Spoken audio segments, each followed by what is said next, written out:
Dinastías. Carlomagno, el Sacro Imperio Romano.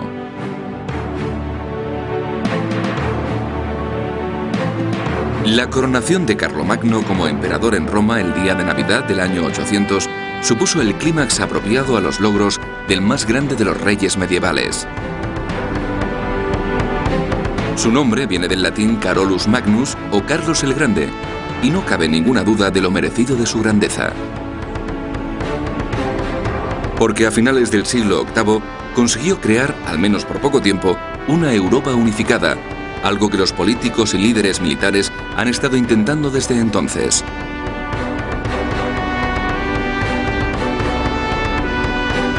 Carlomagno fundó el Sacro Imperio Romano, que resultó ser una de las fuerzas más grandes de la historia, uniendo muchas partes de Francia, Alemania, Italia, España y Centro Europa.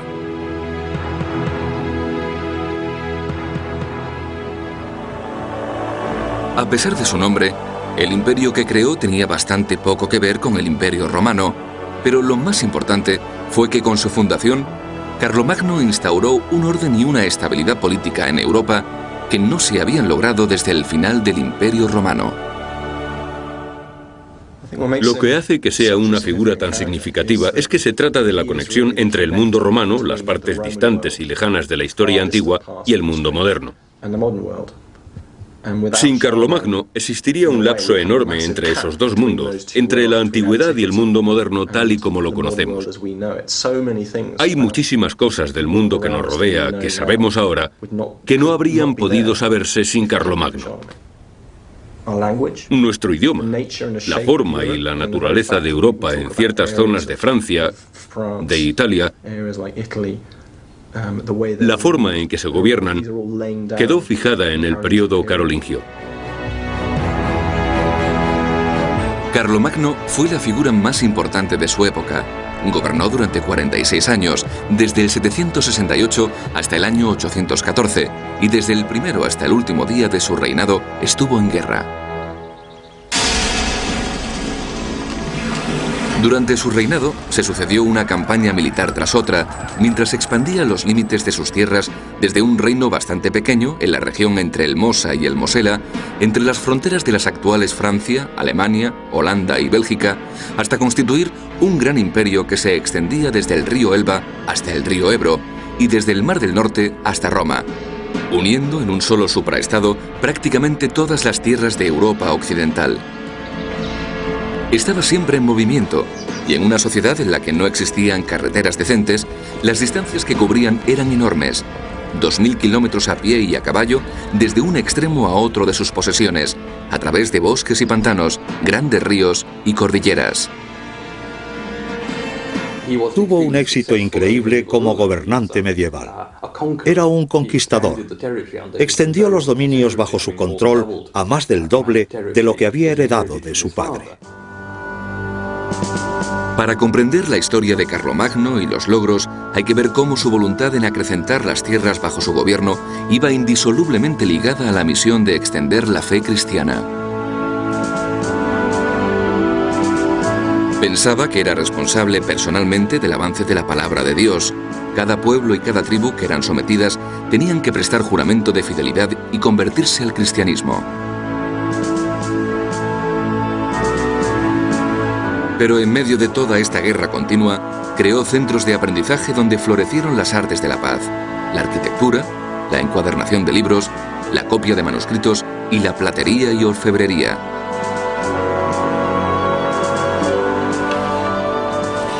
Carlomagno legisló sobre agricultura, industria, finanzas, educación y religión, así como sobre el gobierno y la moral. Pero por encima de todo, era un guerrero. Su éxito militar se basaba en un buen liderazgo y una fuerte administración.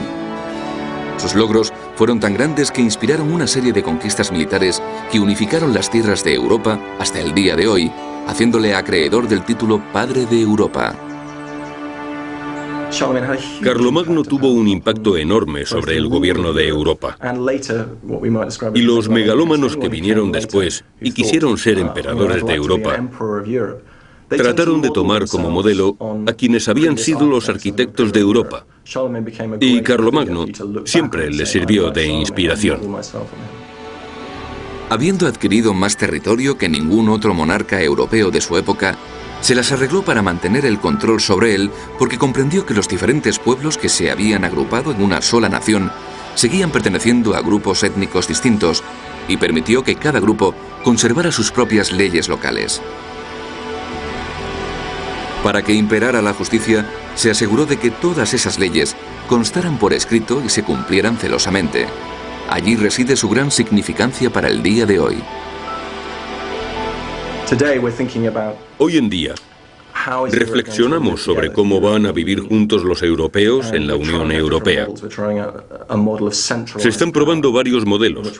Un modelo de poder centralizado, en el que todos siguen reglas y prácticas similares, y la alternativa, que es que haya un conglomerado de poderes sueltos, en el que cada uno sigue leyes ligeramente distintas, pero cooperando con los demás. La visión que tenía Carlomagno de su imperio, el equivalente a Europa, era la de muchos pueblos que se regían por sus propios ordenamientos y tradiciones, pero que se agrupaban bajo un paraguas flexible de gobierno común. Y eso funcionó, al menos para Carlomagno. Más tarde, en generaciones posteriores, sus sucesores, especialmente Luis, intentaron implantar un poder centralizado. Fracasaron. Tal vez sea esa la lección que tengamos que aprender en Europa, el modelo de Carlomagno basado en la unidad de la diversidad. Incluso hoy en día, en su capital, Aquisgrán, se concede el premio Carlomagno a quien se considere que haya hecho una contribución a la unidad europea. En la época inmediatamente posterior, su reinado fue conocido como la era carolingia, una era que sería considerada durante mucho tiempo como una de las encrucijadas más decisivas de la historia de Europa, tanto política como socialmente. Pero ¿cuánto sabemos en realidad sobre el mito y el aspecto de Carlomagno? Tenemos la gran suerte de contar con una descripción de un contemporáneo, su amigo Einhard, que decía que Carlomagno era un rey cristiano magnífico y glorioso, que sobrepasaba a cualquier rey de su época con su sabiduría y su amplitud de miras. Pero también lo describe físicamente. Era alto y fuerte, pero sin exagerar. Tenía los ojos brillantes, el rostro atractivo y un bonito pelo gris, aunque tenía el cuello corto y gordo,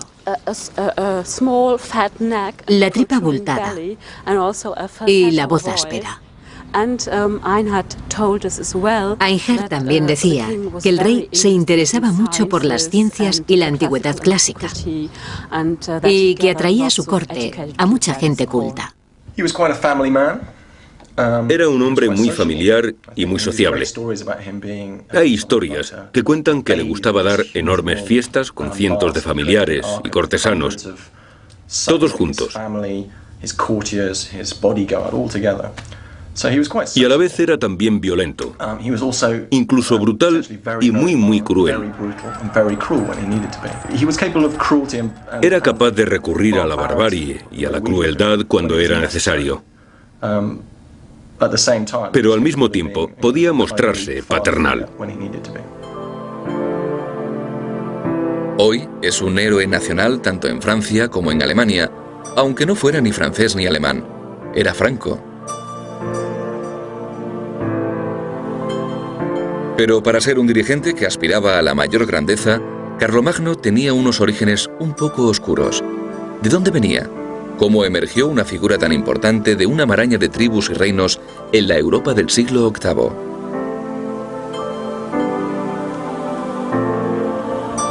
No se sabe con certeza, pero se puede decir que Carlomagno nació en el año 742 o en Aquisgrán, que está en la actual Alemania, o en Lieja, en Bélgica. Era el hijo mayor del jefe franco Pepino el Breve, que era un firme aliado del Papa. Desde muy temprana edad, Carlomagno aprendió las artes de la guerra al lado de su padre, acompañando a las tropas francas en las campañas para defender al Papa contra los lombardos, un pueblo germánico que ocupaba el norte y el centro de Italia, y en la misión de conquista de Aquitania, al suroeste de la actual Francia. Su experiencia militar forjó su carácter y sus ambiciones, compartiendo con su padre la indomable pasión por el poder, el ímpetu para incrementar sus dominios derrotando al enemigo y la determinación para ser tan brutal como para negar a sus parientes sus propios derechos. También aprendió desde muy joven la importancia de un liderazgo fuerte en el campo de batalla y de los lazos entre el poder de un gobernante y la Iglesia. La oportunidad de poner en práctica lo que había aprendido le llegó pronto.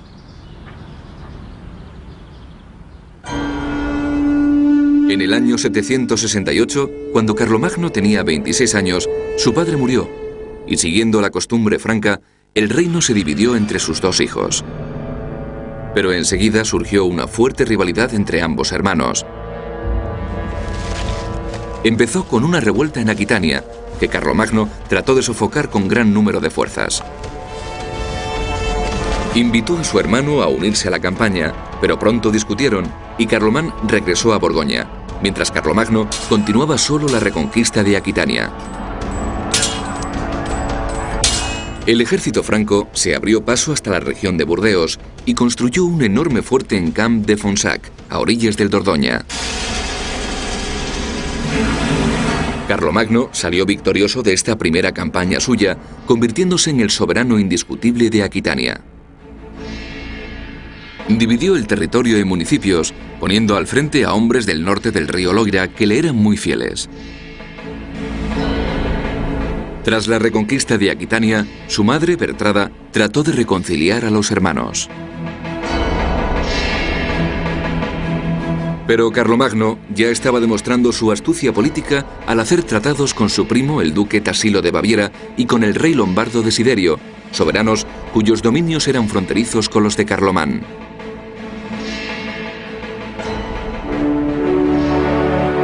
Para cimentar la alianza con Lombardía, se casó con Desiderata, la hija de Desiderio, pero se trató de un matrimonio puramente político que no duraría demasiado. Cuando Carlomán murió repentinamente al año siguiente, Carlomagno ya no necesitó la alianza y envió a su mujer de vuelta con su padre a Pavía. A continuación, se casó con una noble suaba llamada Hildegard, empezando una nueva vida y ganándose el odio y la oposición eterna de su ex suegro. Con la muerte de su hermano, Carlomagno se hizo con el poder de todo el reino franco, desheredando a los hijos de Carlomán, que huyeron con su madre a la corte de Desiderio en Pavía. Este tipo de implacabilidad caracterizaría todo su reinado. Ahora, Carlomagno dominaba todos los territorios francos, pero estaba decidido a ampliar su reino a toda Europa. Este fue el comienzo de una larga serie de campañas para engrandecer su reino. El primer movimiento de Carlomagno fue contra Sajonia, una región al noroeste de Alemania. Era una zona sin gobierno, muy difícil de controlar porque no existía un gobernante con el que negociar. Los sajones llevaban mucho tiempo acosando a los francos con incursiones desde la frontera. Carlomagno los consideraba una seria amenaza y quería que ese pueblo pagano se convirtiera al cristianismo y se integrara en su reino. Su sojuzgamiento le costaría a Carlomagno 30 sangrientos años. En tiempos de Carlomagno, se consideraba sajón a cualquier bárbaro que viviera al este del Rin y al norte del Lippe. En ese territorio vivían múltiples unidades tribales que dependían de sus propios jefes y decidían empezar una guerra según les conviniera. Eran paganos, tenían varios dioses y creían en el poder divino de espíritus de la naturaleza, en árboles, cuevas y manantiales. La adoración sajona de sus dioses paganos tenía lugar en cuevas sagradas, sentados alrededor de un gran tronco antiguo del que colgaban ofrendas de oro y plata que se ofrecían como tributo a los dioses.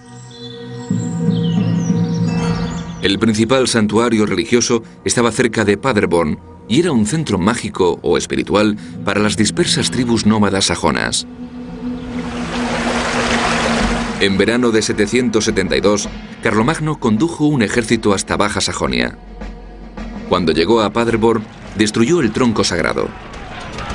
Actuó con tanta rapidez que los sajones no tuvieron tiempo de defender la cueva sagrada ni de trasladar a sus tesoros, que Carlomagno distribuyó entre sus soldados. La destrucción del tronco sagrado significó la señal para el mundo de que Carlomagno no permitiría que se practicara otra religión que no fuera el cristianismo, y le granjeó el odio y oposición de los sajones. La resistencia de este fiero pueblo nómada al cristianismo llevó a Carlomagno a cometer el mayor crimen de su vida.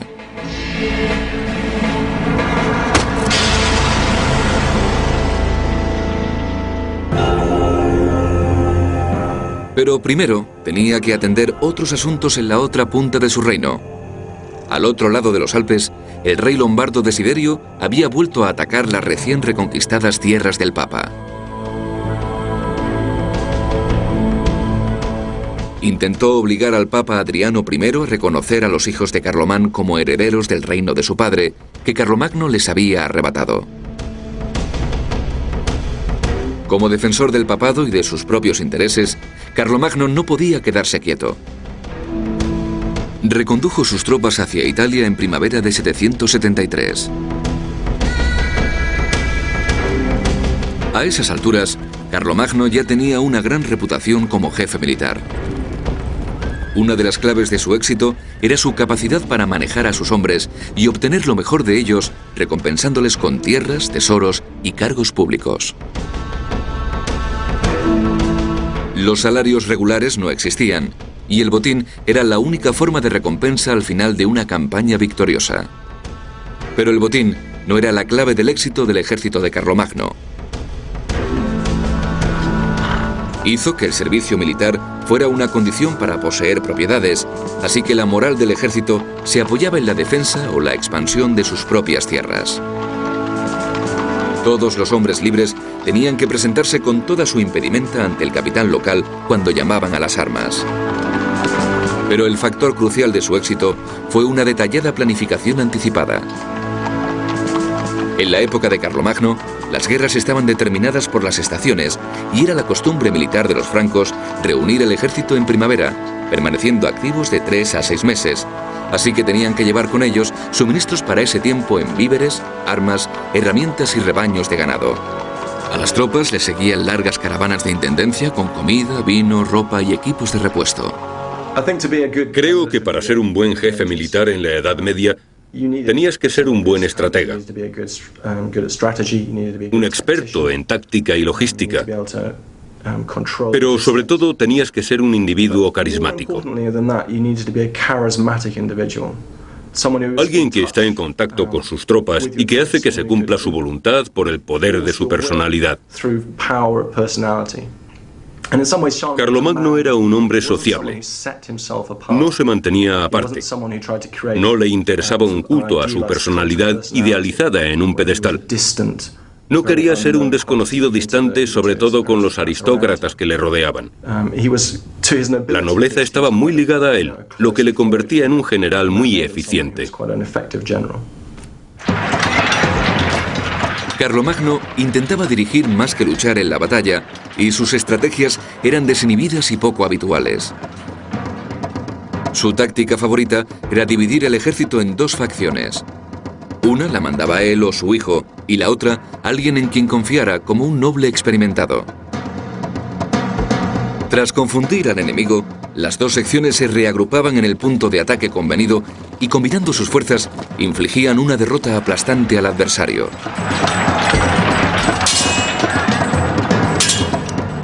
Estas fueron exactamente las tácticas que empleó en su campaña lombarda. Su ejército salió de Ginebra, con Carlomagno guiando una parte a través del monte Cenis, mientras que su tío Bernardo guiaba a otra por el puerto de San Bernardo. El acceso a Lombardía había sido fortificado por Desiderio con defensas en las gargantas alpinas. Pero una banda de francos trepó por las gargantas y se adelantó al ejército lombardo, obligando a Desiderio a retirarse a su capital, Pavía.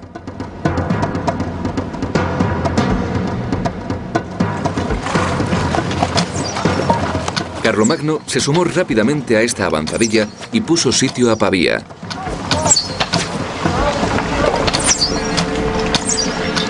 Mientras avanzaba el sitio, Carlomagno pasó la primavera de 774 en Roma, donde se reunió con el Papa Adriano I, con quien firmó una alianza.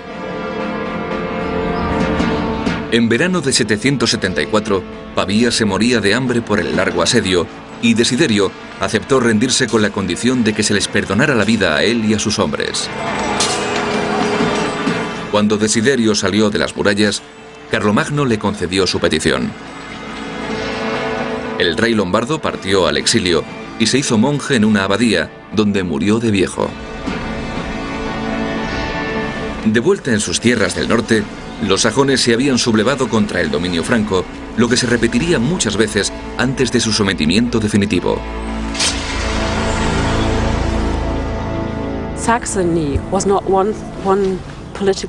Sajonia no era una entidad política fuerte, sino que era un conjunto de tribus. Cada vez que Carlomagno declaraba la guerra a una de estas tribus, la vencía y la bautizaba, surgía otra que se rebelaba y continuaba la guerra. Para someterles, Carlomagno tuvo que invadir y conquistar Sajonia repetidas veces y llegó a emplear medidas drásticas de castigo y exterminio.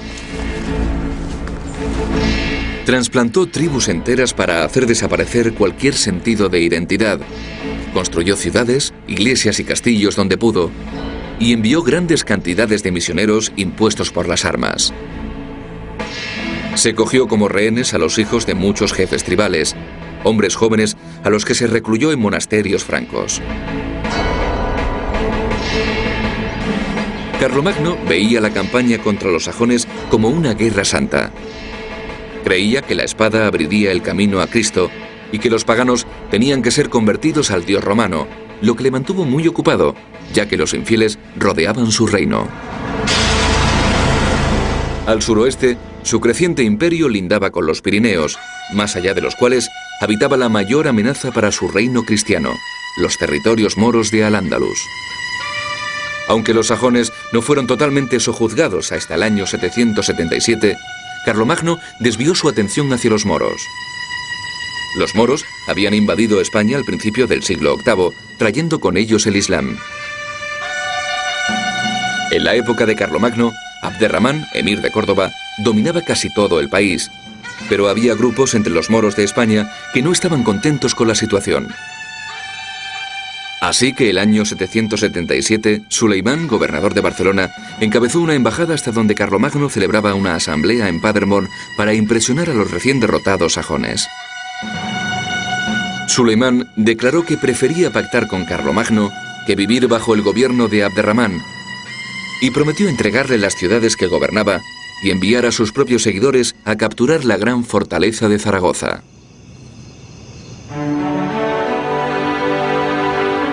En esta misma asamblea se confirmó que Sajonia ya formaba parte del reino franco. Muchos sajones fueron bautizados y juraron fidelidad bajo amenaza de perder sus tierras y su libertad. Así que Carlomagno, ahora que Sajonia estaba segura, aceptó la oferta de los moros, que prolongaría su frontera más allá de los Pirineos. En el año 778 envió un ejército enorme a España. Una mitad cruzó por el este de los Pirineos y la otra por el oeste. Ambas fuerzas francas se juntaron de nuevo en las afueras de Zaragoza. Pero los levantamientos musulmanes que Suleimán había prometido no se produjeron. Carlomagno vio que sus limitadas tropas no podían enfrentarse con el poderío de Córdoba. Así que decidió retirarse a Aquitania, saqueando Pamplona y derrotando a los vascos por el camino. Pero entonces ocurrió un desastre. Cuando estaba cruzando los Pirineos, la retaguardia de su ejército y su comandante Roldán fueron apartados y masacrados por los vascos. Fue uno de los mayores contratiempos que sufrió en su vida y lo más cerca que estuvo de una derrota militar.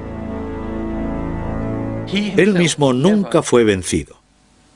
Todas las expediciones o campañas en las que participó tuvieron éxito. Pero hubo ocasiones en las que sus subordinados fueron derrotados, ya fuera por no cumplir sus órdenes o por no tomar las precauciones necesarias. Pero normalmente no ocurría cuando él mismo se encontraba al frente o en la vecindad de la batalla. Con la excepción de la campaña de España en el 778, que fue lo más cerca que estuvo de una catástrofe bajo su mando. Pero cuando apenas había tenido tiempo de recuperarse de este contratiempo, le llegaron noticias de una nueva revuelta en Sajonia. Estaba dirigida por un jefe tribal llamado Witiqa, un sajón que nunca se había rendido a Carlomagno y que se convertiría en un formidable adversario. Witiqa regresó de su exilio en Dinamarca, reunió un ejército considerable y atacó a las tropas carolingias en venganza por la destrucción del tronco sagrado. Se quemaron iglesias y se mató a los sacerdotes. En verano del año 779, Carlomagno reunió otro ejército que invadió Sajonia a sangre y fuego, derrotando una vez más a los sajones, pero Witiqa se las arregló para escapar.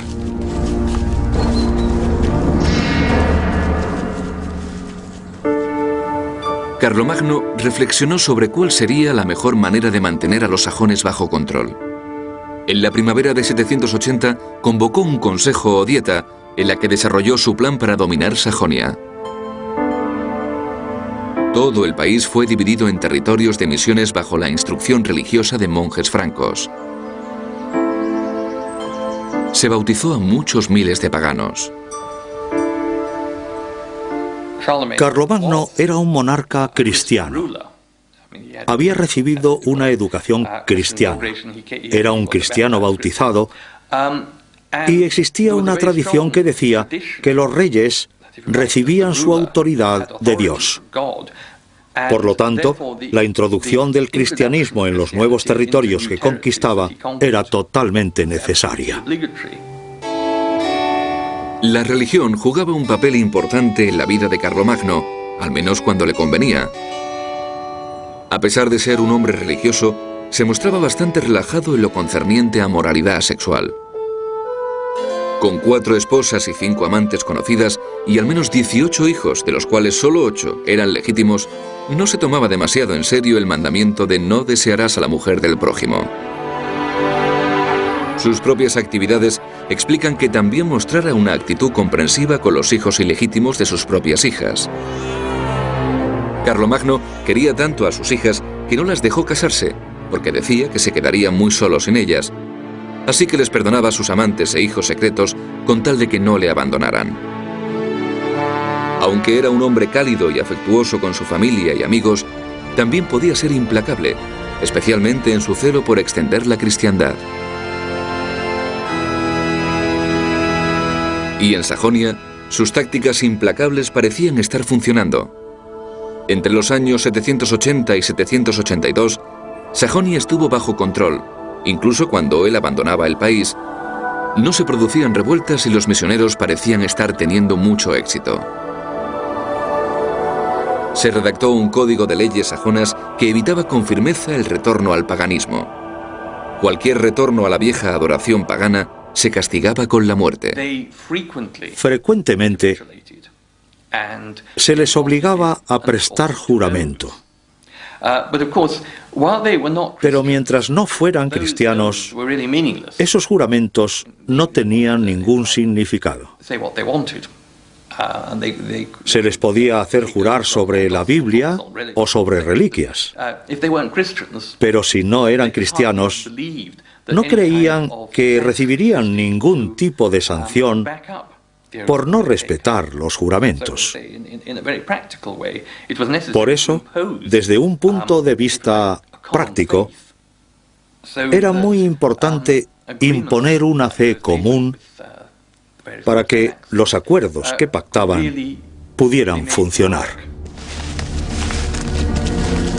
En respuesta a todo este hostigamiento en aras del cristianismo, Wittica regresó de su exilio en Dinamarca en el año 782 y empezó otra revuelta. Se quemaron iglesias, se asesinaron sacerdotes y se obligó a los sajones bautizados a renegar. Carlomagno decidió que era necesario un castigo de dureza ejemplar.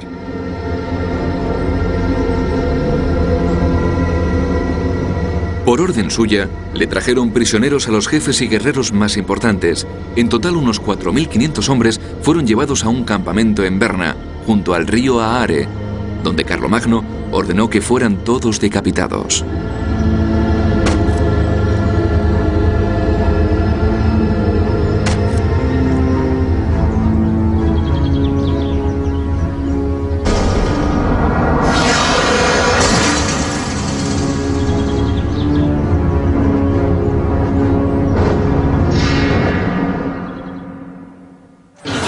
Pero incluso después de tal matanza, no se pudo doblegar el espíritu sajón. La población se levantó en masa para vengarse, y entre los años 783 y 785 se produjeron disturbios por toda Sajonia. Carlomagno barrió el país con sus ejércitos 2 veces, quemando y matando siempre que encontraba víctimas, pero los sajones resistían en sus impenetrables bosques y pantanos. Empleó métodos muy salvajes, incluyendo la deportación y la limpieza étnica de los sajones al este del Elba en las etapas finales de la conquista. Al final, esta crueldad tuvo resultado y la resistencia sajona se hundió. Wittica solicitó un tratado de paz y se le perdonó la vida a cambio de su rendición y bautismo. Una vez que Wittica y sus guerreros capitularon, el país se rindió. Carlomagno había derrotado por fin a su enemigo más duradero, y al igual que había ocurrido anteriormente con Desiderio, Wittica fue tratado con clemencia. En realidad, Carlomagno estaba tan contento con su conversión que le restituyó sus posesiones de Sajonia. Aunque hubo 4 nuevos levantamientos entre los años 792 y 804, Sajonia ya se encontraba bajo un firme control, y dado el vínculo entre el poder del Estado y la fe cristiana, esta vez hubo que convertir a todos los sajones. Como poco estaba utilizando el cristianismo para sus ambiciones territoriales.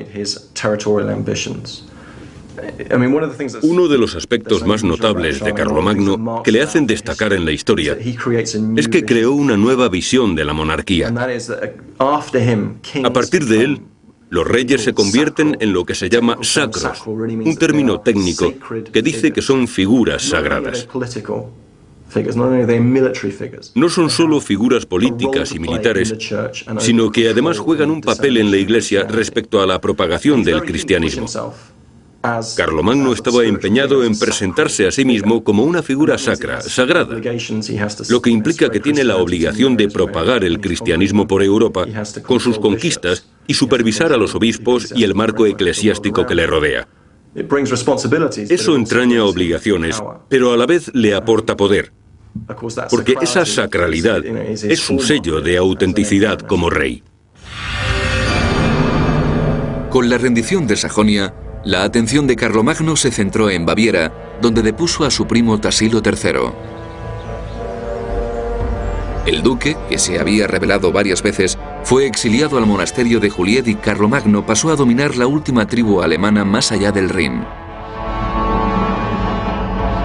Con la conquista de Sajonia y la anexión de Baviera, Carlomagno reunió bajo una misma entidad política a todas las tribus germánicas. Ahora necesitaba desviar su atención a las regiones fronterizas de su imperio. El período comprendido entre los años 785 y 815 supuso la segunda etapa de expansión de sus conquistas, durante la cual entró en conflicto con los ávaros al sudeste y con los sarracenos al sudoeste.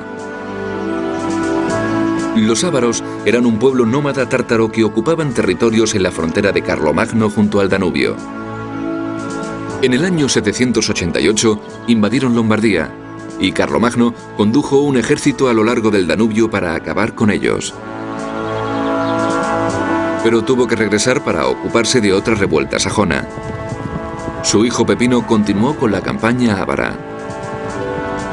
Atacó el campamento regio, les obligó a rendirse y envió a su rey a Aquisgrán.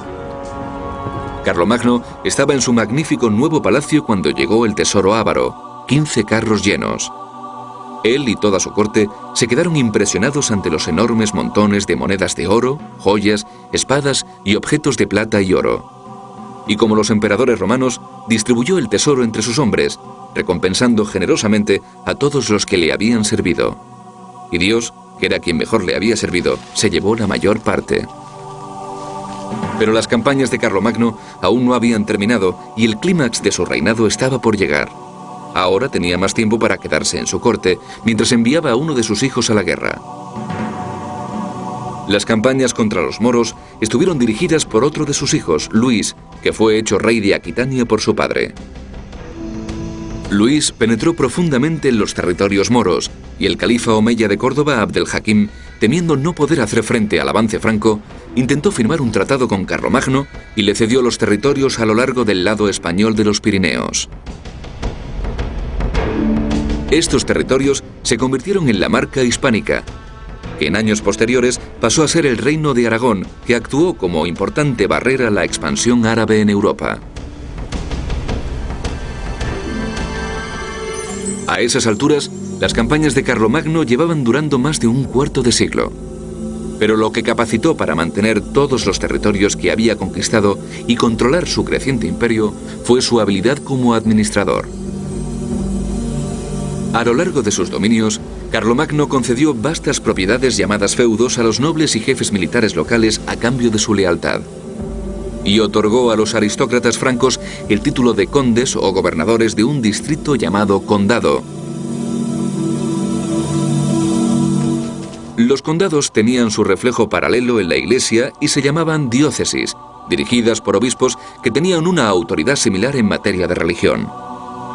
Todos los años, los condes y los obispos acudían a la corte de Carlomagno para asistir a una asamblea general en la que aconsejaban al emperador y escuchaban sus directrices.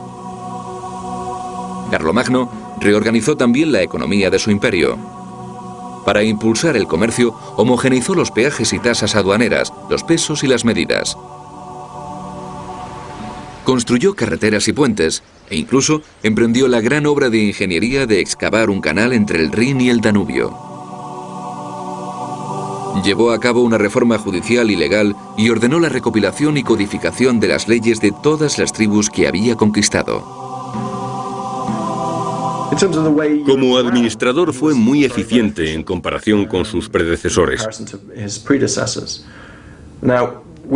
Los gobernantes medievales debían aprender a ser eficientes y buenos gestores para aprovechar al máximo lo que les rodeaba a nivel económico y político. Por eso los dirigentes militares más poderosos tenían que ser excelentes administradores al mismo tiempo. Este era el caso de Carlomagno, que quería que se hiciera su voluntad en toda Europa y mandaba enviados llamados missi, de forma regular, además de plasmar sus proclamaciones en documentos. Igual de significativo fue el florecimiento de la cultura que propició y que se llamó el Renacimiento carolingio. Carlomagno dio instrucciones a obispos y abades para que fundaran escuelas donde formaran a los monjes y otros clérigos. También persuadió a Alcuino de York y otros sabios importantes de la época a acudir a su corte y crear una gran biblioteca con las obras de los maestros cristianos y paganos. Pronto la escuela palatina se convirtió en un activo centro de aprendizaje. Muchos de los motivos detrás de este impulso a la cultura eran políticos, además de religiosos. Como el comercio se realizaba en latín, impulsó su implantación como lengua común hablada y escrita en un enorme imperio en el que había montones de idiomas y dialectos.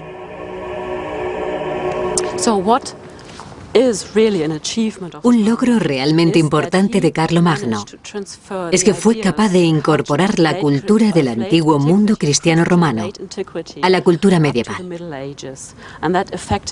Cualquier aspecto de la cultura, la literatura, las ciencias y las leyes.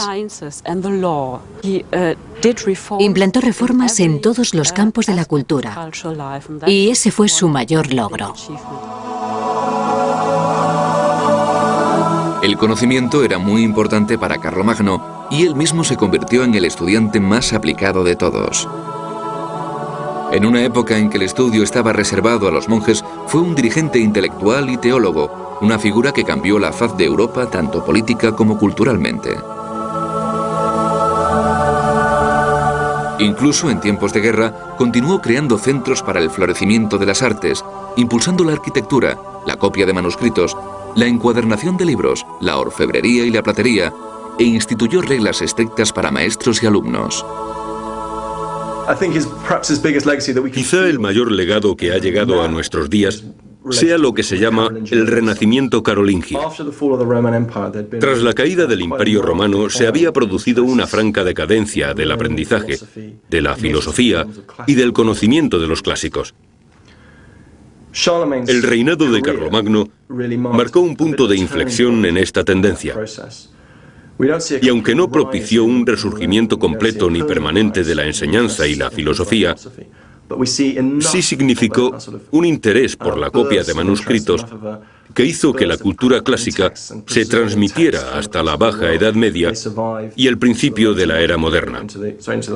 Gracias a la labor de Carlomagno, hoy somos capaces de estudiar a los clásicos de forma mucho más clara y completa, y su influencia facilitó el desarrollo de la ciencia, de la política y de la sociedad en los albores de la Edad Moderna, que fue posible gracias al conocimiento de las obras clásicas.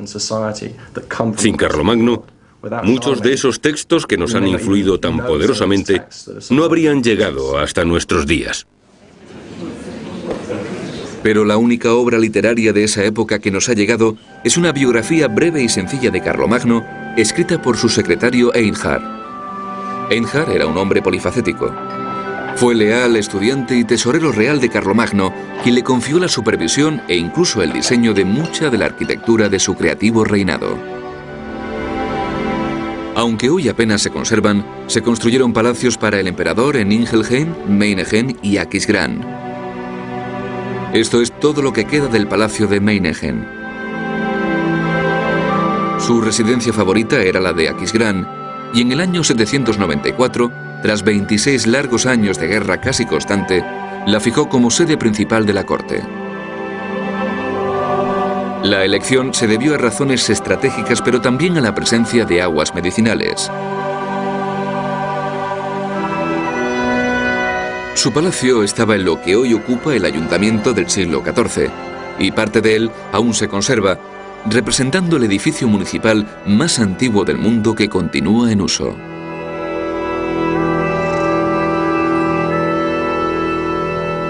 La iglesia que construyó aquí fue una de las más grandiosas de su época. Se reclutaron artesanos de todos los rincones del reino para construirla. Es de planta octogonal y sigue el modelo de la iglesia bizantina de San Vitale de Rávena. El Papa Adriano le dio a Carlomagno mármoles y mosaicos romanos de Rávena, y el propio Carlomagno regaló lujosas piezas de oro y plata para su decoración, e hizo que colocaran unas puertas de bronce macizo.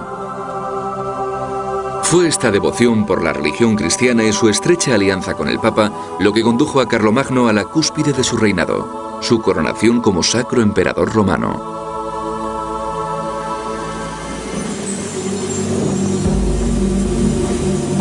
En el año 799, el Papa León III se vio amenazado por una rebelión en Roma y se refugió con Carlomagno en Paderborn.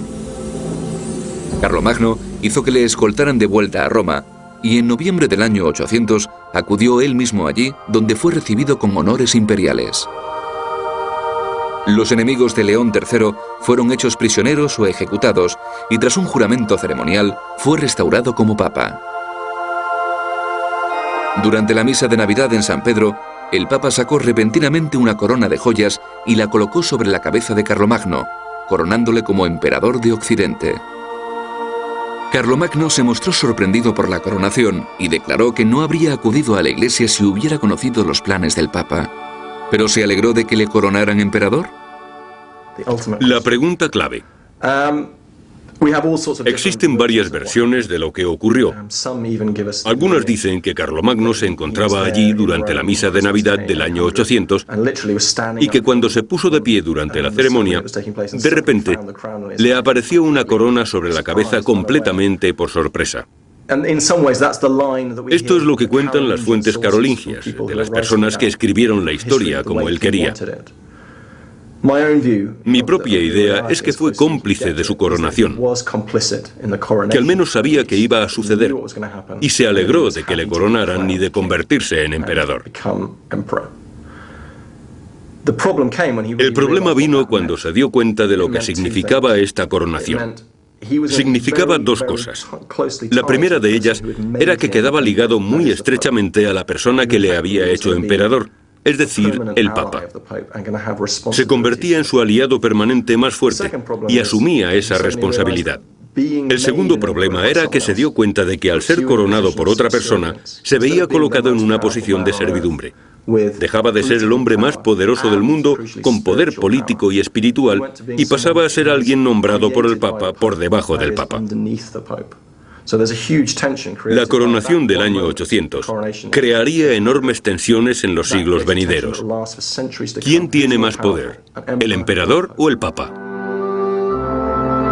Tras su coronación como sacro emperador romano, la necesidad de continuar con las guerras se hizo menos urgente, pero el tamaño del imperio que había creado comenzó a causarle problemas. Carlomagno había tratado de proteger Francia frente a los sajones, incorporando Sajonia a la civilización franca, pero ahora tuvo que defender a la Alemania unificada que había creado frente a los vikingos. Hacia el año 800 habían formado un reino en Jutlandia y atacaban la costa de Frisia. Carlomagno tuvo que construir fuertes en las costas y las rías y acuartelar guarniciones en los lugares en peligro. Dándose cuenta de que tenía que defender su amplio imperio en varios frentes a la vez, en el año 806 lo dividió entre sus tres hijos, Pepino, Carlos y Luis. Pero Pepino murió en el año 810 y Carlos en el año 811. Solo quedó el dócil Luis, el menos adecuado de los tres para mantener el imperio unido. No obstante, su padre le elevó del rango de rey al de emperador en el año 813. 4 meses más tarde, mientras pasaba el invierno en Aquisgrán, el viejo emperador cayó con fiebre y cogió una pleuresía.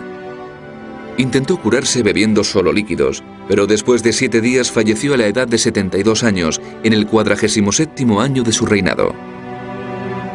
Fue enterrado bajo la cúpula de su catedral en Aquisgrán. Toda Europa empezó a llamarle Carolus Magno, Carlos el Grande, que pronto se transformó en Carlomagno. A lo largo de toda la Edad Media y hasta la Edad Moderna, se le consideró como el modelo ideal del rey guerrero, inspiración de todos los imperios europeos. Para entender lo que hizo, hay que comprender lo que sucedía antes de él. El Imperio Romano no había desaparecido en una nube de humo, sino que había decaído de manera muy lenta y gradual. Y cuando aparece Carlomagno en el siglo VIII, en lo que hoy es Francia, el país estaba muy fragmentado, no existía un poder central, era una situación caótica y sin ley. Y lo mismo se podía decir de las otras zonas a las que Carlomagno extendería su poder, la Alemania y la Italia actuales. Cuando Carlomagno entra en escena, organiza su mundo siguiendo el modelo de un imperio unido como el romano, que no funciona como un reloj, pacíficamente, ni mucho menos, pero sí que recrea esa unidad mundial. Y aparece el primer imperio, el primer emperador reconocido de Occidente desde el tiempo de los romanos, lo que es un logro impresionante. Transformó la naturaleza de Europa en una época que sigue teniendo una conexión con la situación actual. Parte de la Europa de nuestros días se debe a Carlomagno. En el siglo XVI, los historiadores franceses y alemanes retrotrajeron a él el origen de sus naciones y le rindieron homenaje por ello. Carlomagno se merece el mayor reconocimiento porque de todas las figuras posteriores al Imperio Romano, y anteriores al año 1000, incluso al año 1200, destaca como la más importante con diferencia. Es la persona que hizo lo que no pudo hacer nadie más. Fue quien recreó el Imperio Romano, un jarrón casi perfecto que se había roto en 1000 pedazos. Él fue el único que pudo volver a fabricarlo de un modo más o menos similar a lo que había sido. No fue algo permanente, no sobrevivió, pero al menos fue capaz de recrearlo y mantenerlo durante un tiempo.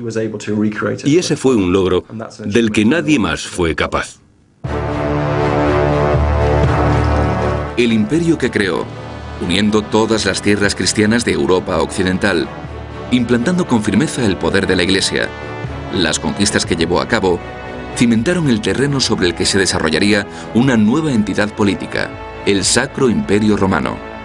Una entidad que sobreviviría bajo diversas formas durante 1000 años.